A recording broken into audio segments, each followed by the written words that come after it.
الحمد لله وكفى وسلام على عباده الذين اصطفى أما بعد فأعوذ بالله من الشيطان الرجيم بسم الله الرحمن الرحيم وقال ربكم ادعوني استجب لكم إن الذين يستكبرون عن عبادتي سيدخلون جهنم داخرين وقال رسول الله صلى الله عليه وسلم اللهم إني أسألك إيمانا لا يرتد ونعيما لا ينفد ومرافقة نبينا محمد صلى الله عليه وسلم في أعلى درجة الجنة جنة الخلد أو كما قال صلى الله عليه وسلم صدق الله المولانا العظيم وصدق رسوله النبي الكريم ونحن على ذلك لمن الشاهدين والشاكرين والحمد لله رب العالمين۔ محترم ناظرین و سامعین، السلام علیکم ورحمۃ اللہ وبرکاتہ۔ پروگرام رحمان کی رحمت میں آپ تمام دیکھنے والوں کو، سننے والوں کو دل کی اتاہ گہرائیوں سے خوش آمدید ہے، خیر مقدم ہے۔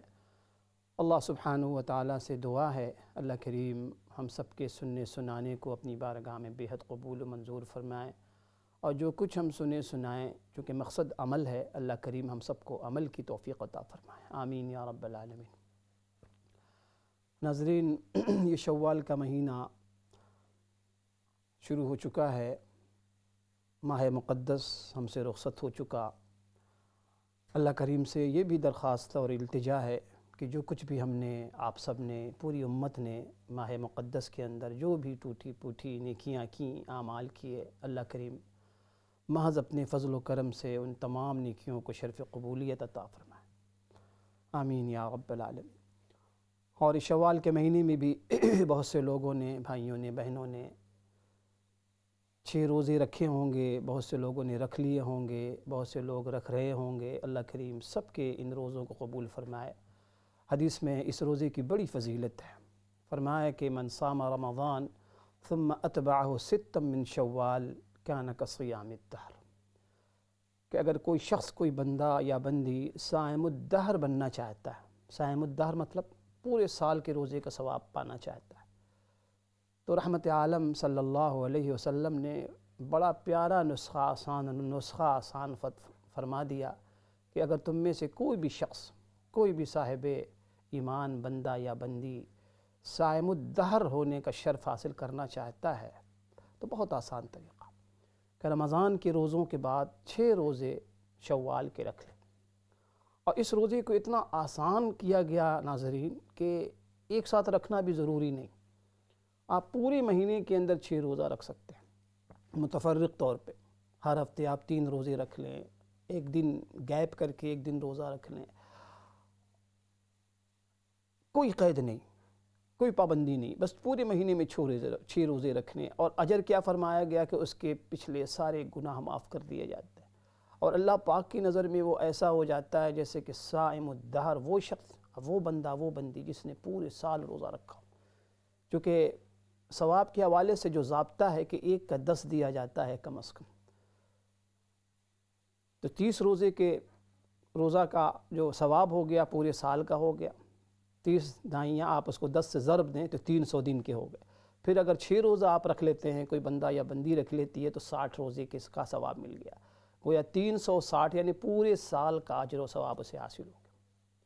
تو یہ کتنی بڑی رحمت عالم صلی اللہ علیہ وسلم کے صدقے میں ہمیں کیسی کیسی نعمتیں اللہ پاک نے عنایت کی ہیں۔ علماء نے لکھا ہے کہ جانتے ہو یہ شعبان کے 6 روزے کیا ہیں؟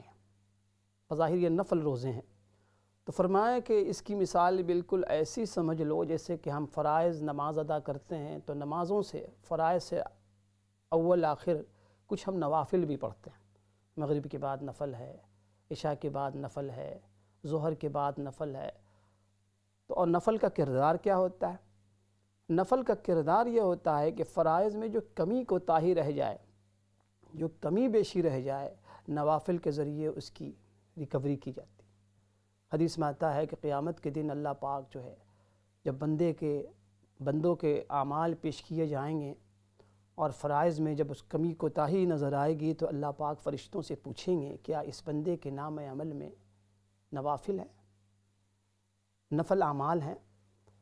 تو فرشتے کہیں گے ہاں ہاں نوافل اعمال ہیں، تو اس نفل عمل کے ذریعے فرائض کے اندر کمی کوتاہی کی تلافی کی جائے گی۔ سبحان اللہ، کتنی بڑی بات ہے ناظرین۔ اللہ کریم ان نعمتوں کی ہمیں قدردانی کی توفیق عطا فرمائے۔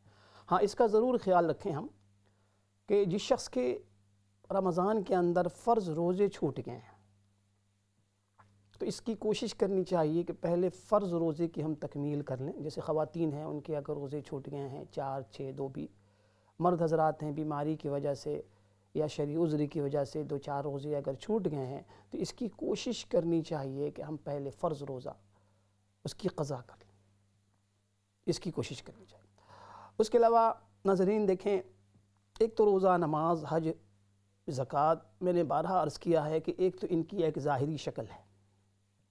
روزے کی ظاہری شکل صبح صادق سے لے کے غروب آفتاب تک آپ نے بھوکا رہنا ہے، پیاسا رہنا ہے، ازدواجی تعلقات سے دور رہنا ہے، یہ روزے کا ظاہر ہے۔ روزے کا ایک باطن ہے، ایک روح ہے، ایک اس کی حقیقت ہے، ایک غرض و غایت ہے۔ وہ غرض و غایت حقیقت کیا ہے کہ تقوی کا حصول۔ اب یہ کہ رمضان کے گزرنے کے بعد ہم میں سے ہر شخص کو پر یہ واجب ہے، یہ ضروری ہے کہ اپنا جائزہ لے کہ میں نے 1 ماہ مسلسل روزے رکھیں، کیا میں نے روزہ رکھنے کے بعد پرہیزگاری حاصل کر لی؟ کیا میں پرہیزگار بن گیا؟ کیونکہ وہ مہینہ ہمیں پرہیزگار بنانے کے لیے آیا تھا، اللہ پاک کا ولی بنانے کے لیے آیا تھا، اللہ تعالیٰ سے تعلق مضبوط کرانے کے لیے آیا تھا، تقوی، طہارت، پاکیزگی سے ہمیں نوازنے آیا تھا۔ کیا یہ چیزیں ہم نے حاصل کر لیں؟ اللہ رسول صلی اللہ علیہ وسلم سے جو محبت تھی رمضان سے پہلے، کیا اس محبت میں اضافہ ہوا؟ کیا گناہوں سے بچنے کی توفیق ہو رہی ہے؟ کیا میں فجر کی نماز کی یا دیگر نماز کی پابندی کر رہا ہوں، کر رہی ہوں؟ کیا میں نے ماں باپ کو ستانا چھوڑ دیا؟ کیا میں نے کسی کی دل آزاری کرنی چھوڑ دی؟ کیا میں نے غیبت کرنا چھوڑ دیا، جھوٹ بولنا چھوڑ؟ علماء نے لکھا ہے کہ اگر کوئی شخص، کوئی بندہ یا بندی یہ جاننا چاہے کہ اس کا رمضان اللہ پاک نے قبول کر لیا، اس کے روزے قبول ہو گئے، اس کی تلاوت، اس کے ذکر و اذکار، دیگر نیکیاں قبول ہو گئیں، رمضان کریم اللہ پاک نے اس کی طرف سے قبول کر لیا نیکیوں کو، تو اس کی ایک علامت ہے، اس کی ظاہری ایک علامت ہے جس کے ذریعے آپ سمجھ سکتے ہیں کہ واقعی آپ کا رمضان قبول ہوگا۔ وہ علامت کیا ہے؟ وہ نشانی کیا ہے؟ وہ سائن کیا ہے؟ وہ نشانی، وہ سائن، وہ علامت یہ ہے کہ رمضان کریم کے بعد آپ کی زندگی میں کوئی اچھی تبدیلی آ گئی، آپ کی زندگی یکسر چینج ہو گئی، بدل گئی، آپ کا نظریہ بدلا، آپ کے خیالات بدلے، آپ کے اعمال بدلے، ایٹیچیوڈ بدلا، کردار بدلا، لائف اسٹائل بدلی، طور طریقہ بدلا، اخلاق کے اندر امپرومنٹ پیدا ہو گئی، با اخلاق بن گئے، آپ با کردار بن گئے، نمازی بن گئے۔ تو فرمایا کہ یہ علامت بتا رہی ہوتی ہے کہ آپ کا رمضان قبول ہو گیا، اور آپ کو مبارک ہو۔ مبارکباد ہیں وہ لوگ، وہ بھائی، وہ بہنیں میری، جن کو رمضان نے بدل کے رکھ دیا۔ رمضان سے پہلے اگر سر پہ دوپٹہ نہیں ہوتا تھا، سر کھلا ہوتا تھا، تو رمضان کی برکت سے اللہ پاک نے گناہ سے بچنے کی توفیق دی تھی۔ اب ماشاءاللہ سر چھپا ہوتا ہے، با حجاب ہو گئیں، با پردہ ہو گئیں ہماری خواتین۔ مرد حضرات رمضان سے پہلے اگر چہرے پہ داڑھی نہیں تھی، رمضان کی برکت سے اللہ پاک نے چہرے پہ نور رکھنے کی توفیق عطا فرما دی، چہرہ منور ہو گیا، بانور ہو گیا۔ رمضان سے پہلے نمازوں کی پابندی نہیں تھی، لیکن الحمدللہ رمضان ہی سے ایسی پابندی کی عادت پڑ گئی کہ اب فجر قضا نہیں ہوتی، اب عشاء قضا نہیں ہوتی۔ رمضان سے پہلے جھوٹ کی عادت تھی، جھوٹ سے بچ گئے، غلط تعلقات تھے رمضان سے پہلے، رمضان سے ہی الحمدللہ ایسی عادت پڑی پاکیزگی کی کہ خیالات بھی پاکیزہ ہو گئے، نگاہیں بھی پاکیزہ ہو گئیں، باتیں بھی پاکیزہ ہو گئیں، خیالات بھی پاکیزہ ہو گئے۔ تو اگر اس قسم کی تبدیلی آئی ہے ناظرین، تو بہت بڑی خوشخبری ہے ایسے لوگوں کے لیے، بہت بڑی خوشخبری، بڑے خوش نصیب لوگ ہیں۔ اور اگر خدا نہ خواستہ، اللہ نہ کرے، ایسی کوئی تبدیلی نہیں آئی ہے، بیک ٹو نارمل ہم ہو گئے، وہی نماز کا چھوڑ دینا، وہی غیبت، وہی جھوٹ، وہی بدعمالیاں، وہی بے راہ روی، وہی ستانا، وہی ماں باپ کی نافرمانی، کاروبار میں وہی بے ضابطگی، سودی کاروبار چل رہا ہے، مظالم کا سلسلہ جاری و ساری ہے۔ تو یقین جانیے اگر ایسی کوئی اچھی تبدیلی نہیں آئی تو گویا ہم نے رمضان کو ضائع کر دیا، گویا ہم نے رمضان کو ضائع کر دیا۔ اچھا، آج کی دعا کے حوالے سے الحمدللہ جو دعا میں نے پیش کی ہے، بڑی مبارک دعا، بڑی اہم دعا۔ دعا کے الفاظ یہ ہیں کہ اللہم انی اسألک ایمانا لا یرتد ونعیما لا ینفد ومرافقت نبینا محمد صلی اللہ علیہ وسلم فی اعلی درجۃ الجنت جنت الخلد۔ بڑی مبارک دعا ناظرین، یوں تو رسول اللہ صلی اللہ علیہ وسلم کی ساری دعائیں بڑی اہم، بڑی مبارک، بڑی متبرک، ظاہر ہے کہ زبانی نبوت سے نکلی ہوئی دعا، اس کی نورانیت و روحانیت کا ہم اندازہ نہیں لگا سکتے۔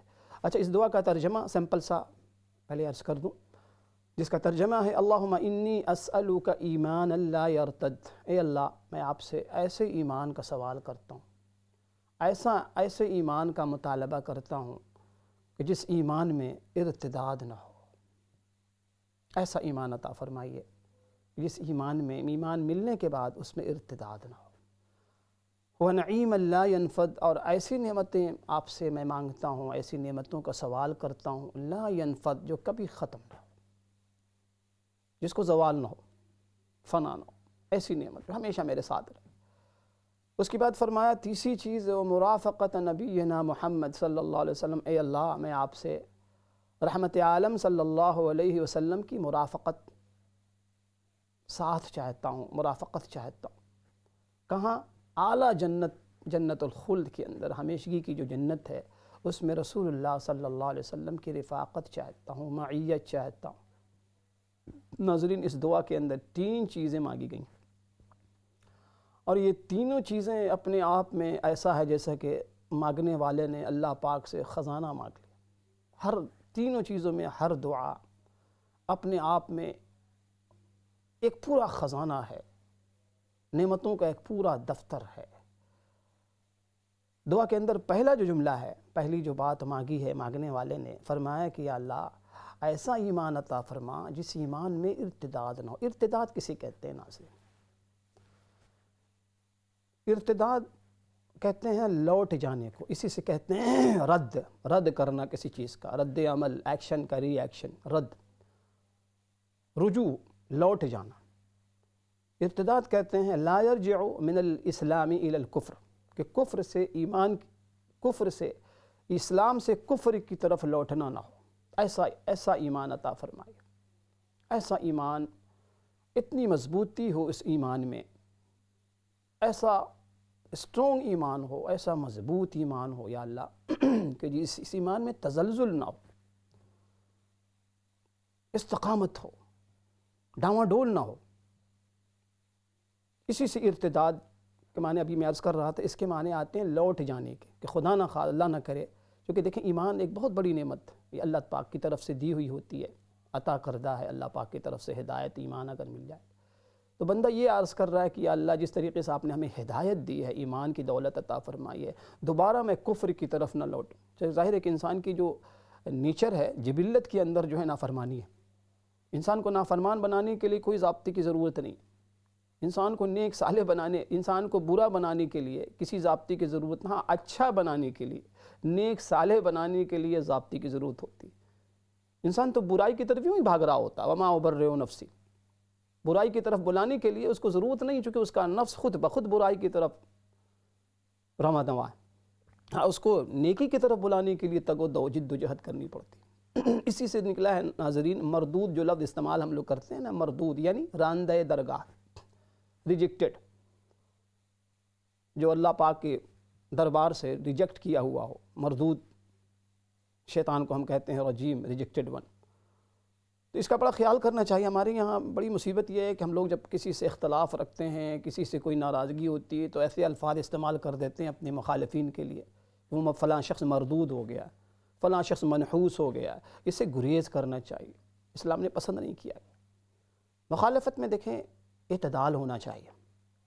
آپ سے کسی بھی حوالے سے کسی سے اختلاف ہو سکتا ہے، نظریے کے حوالے سے، عقیدے کے حوالے سے، علاقائی کسی بھی اعتبار سے کسی کی باتوں سے اختلاف ہو سکتا ہے، کسی کی شخصیت سے، لیکن اختلاف اپنے دائرے کے اندر، اختلاف کا دائرہ متعین ہونا چاہیے۔ اسلام نے ہمیں دائرہ عطا فرمایا۔ اختلاف کو اتنا پروموٹ نہ کریں کہ وہ دشمنی، عداوت، بغض، ایک دوسروں کو گالم گلوچ جیسے آج کل ہو رہا ہوتا ہمارے ملک میں، کہ جس سے بھی ہماری مخالفت ہو جائے، اللہ معاف کرے، پھر ہم جو ہے ایسے اندھے ہو جاتے ہیں، بلائنڈلی ہم مخالفت کرنا شروع کرتے ہیں۔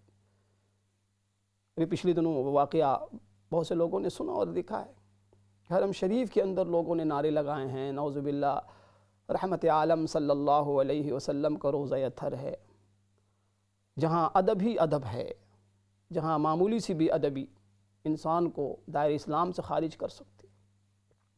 تو بہرحال کہنے کا مقصد یہ ہے کہ دیکھیں آپ کو حق ہے، آپ علماء سے اختلاف رکھیں، آپ ائمہ سے اختلاف رکھیں، آپ کا والدین سے اختلاف ہو جائے، بھائی بہنوں سے اختلاف ہو جائے، پڑوسیوں سے اختلاف ہو جائے، حکمرانوں سے اختلاف ہو جائے، لیکن اس کا ایک دائرہ رکھیے۔ اختلاف رکھنا اور چیز ہے، اختلاف رکھتے ہوئے کسی کی بے ادبی کرنا، کسی کو ٹارگٹ کرنا، کسی کے ساتھ گالم گلوچ کرنا، یا کسی کے لیے ایسے الفاظ استعمال کرنا، نعوذ باللہ، کسی کو مرتد کہہ دینا، کسی کو فاسق کہہ دینا، کسی کو فاجر کہہ دینا، کسی کو کسی کا ایجنٹ کہہ دینا، کسی کو کسی ایسے لفظ سے پکارنا القاب سے، ڈیزل کہہ دینا، کسی کو پیٹرول، یعنی ایسی چیزیں ہمارے یہاں اللہ معاف کرے، الامان والحافظ۔ ہمیں اندازہ نہیں ہوتا کہ بسا اوقات ہماری زبان سے ناظرین ایک نکلا ہوا جملہ اللہ پاک کے یہاں پکڑ کا باعث بن سکتا ہے۔ قرآن نے تذکرہ کیا ہے کہ ما یلفظ من قول الا لدیہ رقیب عتید، کہ جو کچھ تم بول رہے ہوتے ہو فرشتہ اسے لکھ رہا ہوتا ہے۔ اب ہمارے یہاں دیکھیں اختلاف کی انتہا دیکھیں، اللہ معاف کرے جب ہم کسی سے اختلاف کرتے ہیں۔ اب یہ مردود کا لفظ سے مجھے یاد آیا کہ میں جب چھوٹا سا بچپن میں تھا، بچپن کی جو عمر تھی، ظاہر ہے کہ مدرسوں میں پڑھتا تھا، قرآن مجید کے لیے حفظ کے لیے جا رہا ہوں، اور حفظ کے کلاس کے بعد پھر اسکول جا رہا ہوں، تو اتنی شدت تھی، اور اب بھی ہے ہمارے یہاں اختلاف کے حوالے سے، مسلکی اختلاف ہو۔ اب کسی کا انتقال ہونا لوگ بڑی آسانی سے کہہ دیتے ہیں کہ مر گیا مردود، نہ فاتحہ نہ درود۔ اب اندازہ لگائیں اس جملے کی کتنی سنگینی ہے، کتنا خطرناک یہ جملہ بولنے والے بول رہے ہوتے ہیں، کہ ایک مسلمان کے انتقال پر یہ جملہ استعمال کرنا، یہ سینٹنس استعمال کرنا کتنا ہیوی یہ جملہ ہے۔ آپ اندازہ لگائیں، آپ ایک مسلمان کو آپ مردود کہہ رہے ہیں جو دنیا سے جا چکا ہے، جس کے لیے ہمیں حکم ہے کہ کسی کا انتقال ہو جائے اچھے ناموں سے اس کو پکارو، انا للہ پڑھو، اس کے لیے دعائے مغفرت کرو، دعائے خیر کرو، دعائے رحمت کرو۔ اور بڑی آسانی سے ہم کہہ دیتے ہیں فلاں شخص مر گیا مردود، نہ فاتحہ نہ درود، نعوذ باللہ، صرف اس وجہ سے کہ وہ آپ کے خود ساختہ طریقے پر شریعت کو نہیں فالو کرتا، اس وجہ سے آپ اس کو مردود کہہ دیں گے، اس کو آپ جہنمی کہہ دیں گے، اس کو آپ منافق کہہ دیں گے، اس کو آپ مرتد کہہ دیں گے، اس کو آپ کافر کہہ دیں گے۔ کتنی خطرناک صورتحال۔ ہم کیا آج غیروں کے حوالے سے شکوہ کریں؟ ہمارے اندر ایسے لوگ ہیں جو ہمیں تکلیف پہنچانے کے لیے کافی۔ تو بہرحال ناظرین، اس دعا کے اندر فرمایا کہ اللہم انی اسألک ایمان لا یرتد، میرے اللہ ایسا ایمان عطا فرما جس میں ارتداد نہ ہو۔ آج ناظرین جس ماحول میں ہم اور آپ زندگی گزار رہے ہیں، بڑے فتنوں کا دور ہے، یہ بڑے فتنوں کا دور ہے۔ ہر روز، ہر شام، ہر صبح نئے فتنے۔ نیا فتنہ، جو ایمان کو ڈیمیج کرنے والے فتنے، انسان کو اندر سے مشکوک، ڈاؤٹ فل کر دینے والے فتنے، طرح طرح کے فتنے. ارتداد کا یہ دور ہے. اور پھر ارتداد دیکھیں نا، 2 قسمیں ارتداد کی ہوتی ہیں، اللہ بچائے ارتداد کی دونوں قسموں سے. ایک ارتداد یہ ہے، نعوذ باللہ، اللہ بچائے، کہ ایک انسان علی الاعلان یہ کہہ دے کہ میں نعوذ باللہ نقل کفر نباشد، ایک آدمی اعلان کر دے کہ میں اسلام کو نہیں مانتا، کفری عقیدے کا قائل بن جائے، دین کی جتنی ضروریات ہیں ان میں سے کسی دینی ضرورت کا انکار کر دے، کسی فرض کا انکار کر دے. ایک تو ارتداد کی قسم ہے. دوسری قسم یہ ہے ارتداد، ذہنی ارتداد. لوگ علی الاعلان تو نہیں کہتے بعض لوگ، لیکن ذہنوں میں ان کے اسلامی تعلیمات کے حوالے سے شکوک و شبہات، ایسا کیوں ہے، ایسا کیوں نہیں ہے. خصوصاً یہاں کے بچے جو اسکولوں میں جاتے ہیں، کالجز میں جاتے ہیں، یونیورسٹیز میں جاتے ہیں، ان کے ذہنوں میں عجیب عجیب سوالات. اور وجہ اس کی سب سے بڑی دین سے دوری، علماء سے دوری، کتاب و سنت سے دوری. ان کو بیچاروں کو پتہ ہی کیوں نہیں ہے کہ ارتداد کیا ہے. وہ کون سی ایسی سوچ ہے، وہ کون سی ایسی بات ہے کہ جس کو اگر ہم دل و دماغ میں جگہ دیں تو یہ راستہ ارتداد کا ہے، یہ ہمیں کافر بنا سکتا ہے، یہ ہمیں مرتد بنا سکتا ہے. تو اس کی سب سے بڑی وجہ علم کی کمی، علم سے اور علماء سے دوری. اور اس کا حل کیا ہے؟ علم اور علماء سے قربت. علم کا آج ہمارا ناظرین حال یہ ہے کہ رمضان بھر ہم نے قرآن مجید پڑھا، سنا، ہم میں سے ہر شخص نے الحمدللہ قرآن مجید ختم کیا. لیکن اگر ہم سے کوئی پوچھ لے کہ آپ نے قرآن مجید ختم کیا 2 3 4 5، اس قرآن مجید میں کیا پیغامات ہیں، کیا پیغام دیا آپ کو قرآن نے؟ سورہ فاتحہ سے لے کے سورہ ناس تک 114 آیتیں، 114. ان صورتوں میں ہر صورت کے اندر کیا خلاصہ ہے؟ سورہ فاتحہ نے کیا پیغام دیا آپ کو؟ سورہ بقرہ میں کیا ہے؟ سورہ آل عمران میں کیا ہے؟ سورہ مائدہ نے کیا کہا آپ سے؟ یعنی کتنا بڑا المیہ ہے ناظرین، کتنی خطرناک نازک صورتحال ہے کہ ہم نماز میں اللہ سے باتیں کر رہے ہوتے ہیں.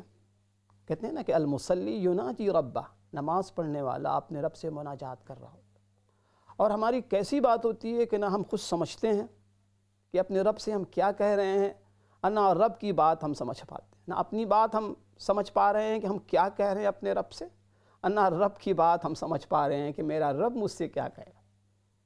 ہم نے ثنا سے شروع کیا، سبحانک اللہم، ہمیں نہیں پتہ ہم کیا کہہ رہے ہیں. سبحان ربی الاعلیٰ، ہمیں نہیں پتہ. سبحان ربی العظیم، ہمیں نہیں پتہ. الحمد شریف ہم نے پڑھا، ہمیں نہیں پتہ الحمد شریف میں ہم نے کیا باتیں کی اپنے پروردگار سے، اپنے رب سے. التحیات، درود شریف، سورتیں، نہیں پتہ. پوری نماز ہماری ایسا ہوتا ہے. یقیناً نماز کا پڑھنا کوئی بھی نیکی نفع سے خالی نہیں ہے، یقیناً آپ کو نفع ملے گا، ثواب ملے گا، اجر ملے گا. لیکن یہ مقصد نماز نہیں ہے، یہ مقصد تلاوت نہیں تھا کہ آپ نے پوری نماز پڑھ لی، سلام پھر کے آپ واپس نکلے، آپ کو پتہ ہی نہیں چلا کہ نماز میں کیا پڑھا آپ نے.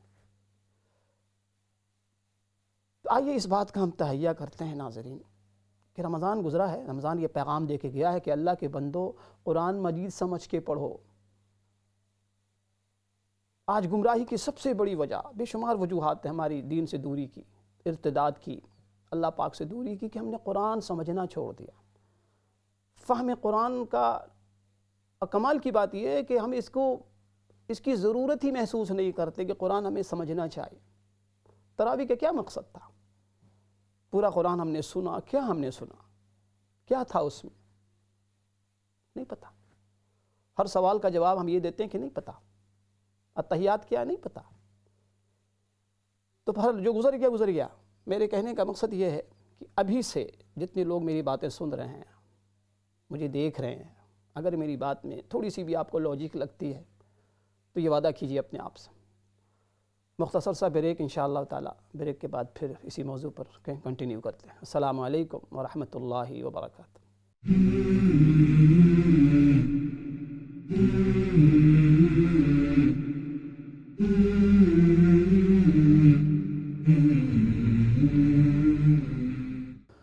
بسم اللہ الرحمن الرحیم۔ اللہم انی اسألک ایمانا لا یرتد ونعیما لا ینفد ومرافقۃ نبینا محمد صلی اللہ علیہ وسلم فی اعلی درجۃ الجنت جنت الخلد۔ محترم ناظرین و سامعین، السلام علیکم ورحمۃ اللہ وبرکاتہ۔ پروگرام رحمان کی رحمت میں اب تمام بھائیوں کو بہنوں کو خوش آمدید ہے۔ جو دعا میں نے پیش کی ہے ناظرین، اس کا ترجمہ یہ ہے کہ اللہم انی اسألک ایمانا، اے اللہ مجھے ایسا ایمان عطا فرما جس میں ارتداد نہ ہو، یعنی ایمان کے بعد دوبارہ کفر کی طرف رجحان نہ ہو، بندہ کافر نہ ہو جائے کسی عقیدے کو مان کر۔ ونعیم لا ینفد، اور ایسی نعمتیں عطا فرما جو نعمتیں جن کو زوال نہ ہو۔ ومرافقۃ نبینا محمد صلی اللہ علیہ وسلم، اور رحمت عالم صلی اللہ علیہ وسلم کی رفاقت عطا فرما اعلیٰ جنت کے اندر۔ میں نے عرض کیا تھا ناظرین کہ یہ دعا اتنی جامع دعا ہے، اتنی جامع ہے کہ ایسی دعا ایک نبی ہی کر سکتے ہیں علیہ الصلاۃ والسلام، کہ مانگنے والے نے اس میں سب کچھ مانگ لیا، اللہ پاک سے کچھ بھی نہیں چھوڑا۔ ارتداد کے حوالے سے حسن خاتمہ بھی مانگ لیا اللہ پاک سے، کہ ظاہر ہے کہ جب ارتداد نہیں ہوگا تو خاتمہ بھی ایمان پر ہوگا، اور پھر ایمان جب حاصل ہے تو ظاہر ہے کہ اس کی پوری زندگی جنت بنے گی دنیا میں۔ اللہ پاک نے ایمان اور ایمانیات پر حیات طیبہ دینے کا وعدہ فرمایا کہ دنیا خوشگوار بن گئی۔ وَنَعِيمًا لَا يَنْفَدُ، اور نعمتیں یعنی دونوں نعمتیں، یہاں صرف دنیا کی نعمت مراد نہیں ہے، اے اللہ ایسی نعمتیں عطا فرما یہاں بھی اور وہاں بھی، دنیا میں بھی اور جنت میں بھی، ایسی نعمت جن کو زوال نہ۔ اور آگے جو ہے رحمت عالم صلی اللہ علیہ وسلم کی رفاقت۔ آپ بتائیں کہ کیا باقی رہ گیا اس دعا کے اندر؟ اللہ کرے کہ یہ دعا اللہ پاک میرے حق میں، آپ کے حق میں، پوری امت کے حق میں، جتنے لوگ سن رہے ہیں اس دعا کو، اللہ سب کے حق میں دعائیں قبول فرمائے، اور اللہ کریم ہمیں اس بات کی توفیق عطا فرمائے کہ رحمت عالم صلی اللہ علیہ وسلم کی نورانی روحانی دعائیں ہم یاد کریں، اور عربی کے اندر دعا مانگیں، اور سمجھ کے مانگیں اللہ پاک سے۔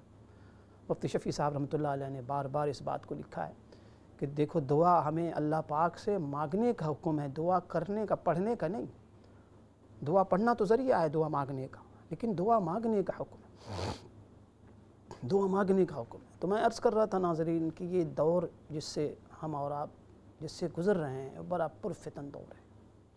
اچھا، کالز بھی لائن آن ہیں، آپ چاہیں تو آج کے موضوع کے حوالے سے، دعا کے حوالے سے کوئی سوال آپ کے ذہن میں ہو، شوال کے روزوں کے حوالے سے، اور بھی کوئی مسئلہ ہو تو آپ ضرور کال کر کے ہم سے سوال کر سکتے ہیں۔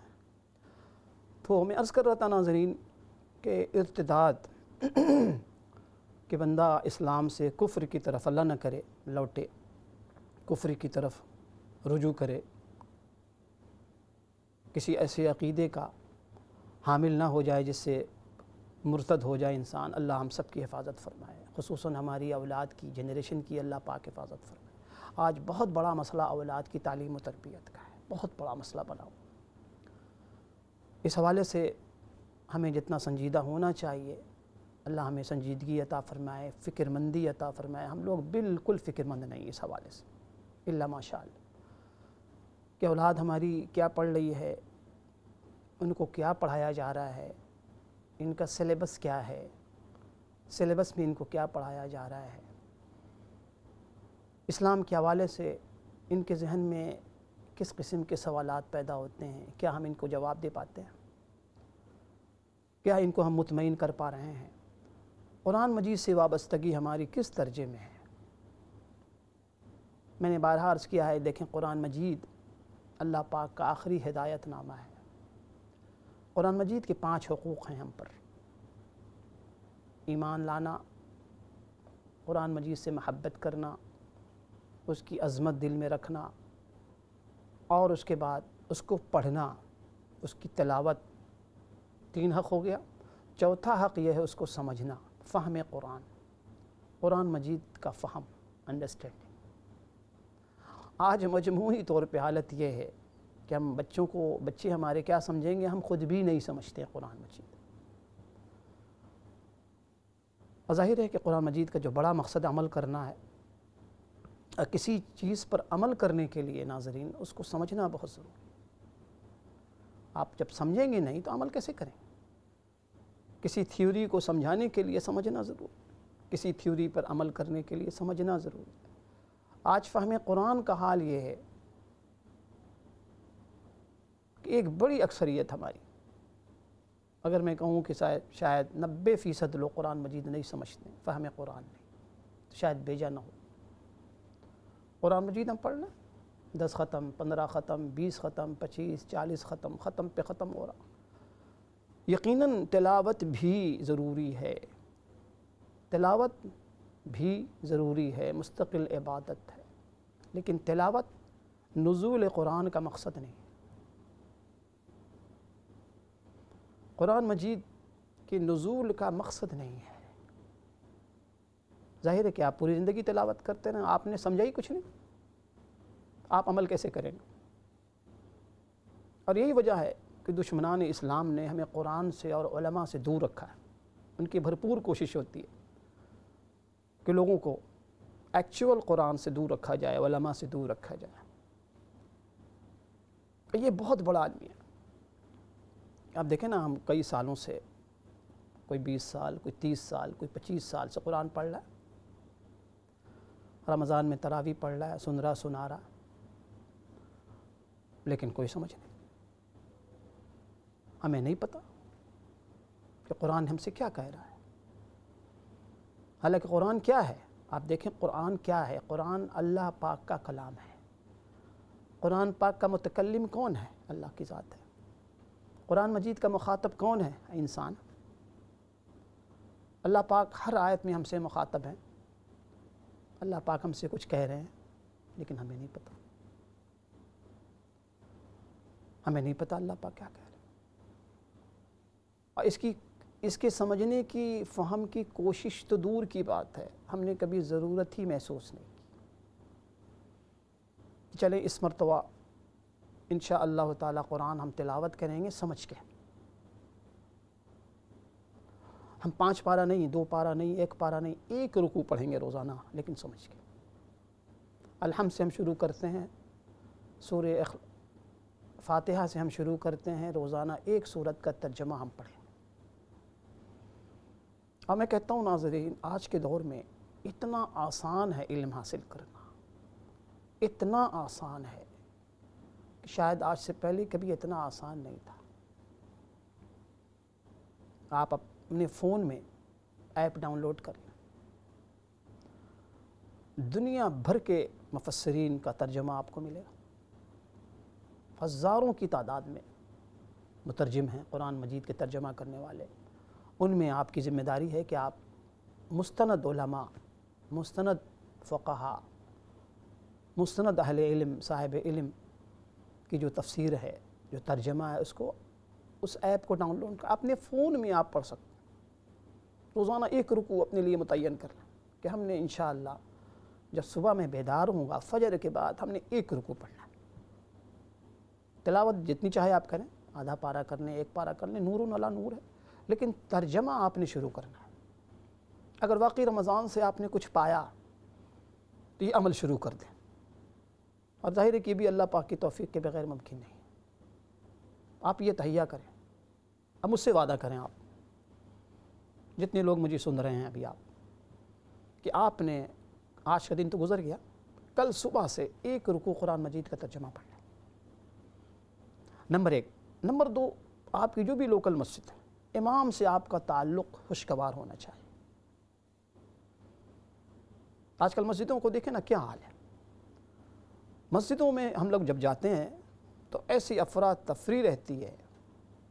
حالانکہ مسجد کا صرف یہی رول نہیں ہے کہ آپ مسجد جائیں، نماز پڑھ کے واپس آ جائیں، نہیں۔ مسجد کا ہمارے معاشرے میں بہت بڑا رول ہے۔ میرے استاد کہتے تھے کہ مسجد کا رول ہمارے یہاں پاور ہاؤس کی طرح ہے۔ جس طرح پاور ہاؤس ہوتا ہے، پورے علاقے میں، پورے شہر میں الیکٹریسٹی دیتا ہے، لائٹ دیتا ہے، پورے شہر کا پاور، پورے علاقے کا پاور ہاؤس مسجد کو ہونا چاہیے۔ مسجد سے اللہ رسول صلی اللہ علیہ وسلم کی محبت اسپرٹ لے کے لوگ جائیں، محبت کا پیغام لے کے جائیں، آپس میں ملاقاتیں ہوں، آپس میں ایک دوسرے سے رابطہ ہو۔ مسجد ہماری ایسا لگتا ہے کہ جیسے ڈیڈ، مسجد کا ماحول بالکل ڈیڈ پڑا ہوا، اور مسجد کی صورتحال یہ ہے کہ ایک چاند کو دیکھ کے ہم نے آباد کیا تھا، مسجد کو دوسرا چاند دیکھ کے ہم نے مسجد کو ویران کر دیا۔ مسجدیں انتظار کر رہی ہوتی ہیں، کہاں گئے وہ نمازی، کہاں گئے وہ فجر کے نمازی، کہاں گئے وہ مغرب کے نمازی جنہیں مغرب کی اذان کا بڑا شدت سے انتظار رہا کرتا تھا، جو انتظار کیا کرتے تھے کہ وہ جلد سے جلد مغرب کی اذان ہو جائے، کہاں گئے وہ نمازی۔ تو کچھ کرنے کی ضرورت۔ دیکھیں ناظرین، بیان جو ہے نا، بیان ہم لوگ جو بیان کرتے ہیں، ہزاروں کی تعداد میں بیان آپ کو اویلیبل ہے مارکیٹ میں، لیکن کوشش یہ کرنی چاہیے کہ ہم جب بھی کوئی بات کریں ہیلدی بات کریں، صحت مند باتیں جو ہمارے نفع سے متعلق ہو، جو ہمیں نقصان سے بچائے۔ بڑے بڑے علماء الحمدللہ اس وقت ہیں، موجود ہیں، اللہ کریم علماء سے ہم سب کو مستفید ہونے کی توفیق عطا فرمائے، اور علماء کے حوالے سے ہمیں باادب بنائے۔ کسی عالم کی توہین نہ کیجیے گا، بے ادبی نہ کیجیے گا۔ ہمارے ساتھ ایک کالر بھی ہیں، جو ان کو بھی شامل کرتے ہیں۔ جی السلام علیکم ورحمۃ اللہ۔ وعلیکم السلام۔ جی مجھے یہ پوچھنا تھا کہ بھائی کو صدقے کا پیسہ دے سکتے ہیں؟ کس کو؟ بھائی کو۔ اچھا بھائی کو، جی جی۔ وہ غریب نہیں ہے لیکن اسے صدقے کا پیسہ دے سکتے ہیں؟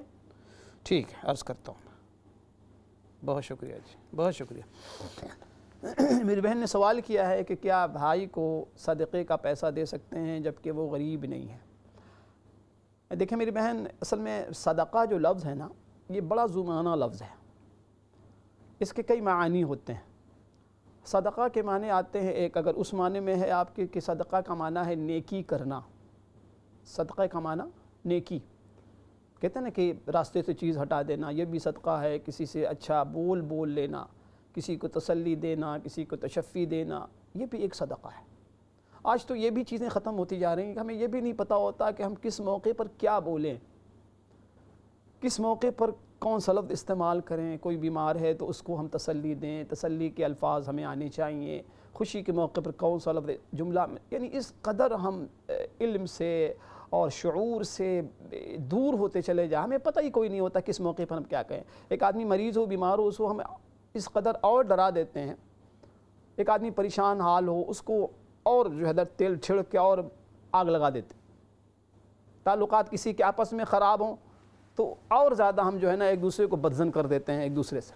تو عجیب و غریب ہمارے بہرحال تو صدقہ اس معنی میں کہ نیکی کرنا تو بالکل آپ دے سکتی ہیں، لیکن صدقہ اگر زکوٰۃ کے معنی میں ہے کہ زکوٰۃ کا پیسہ آپ جب تک وہ صاحب یعنی وہ مستحق نہ ہو آپ ان کو نہیں دے سکتی۔ جی ہمارے ساتھ ایک اور کالر ہیں جو ان کو شامل کرتے ہیں۔ السلام علیکم ورحمۃ اللہ۔ وعلیکم السلام ورحمۃ اللہ وبرکاتہ۔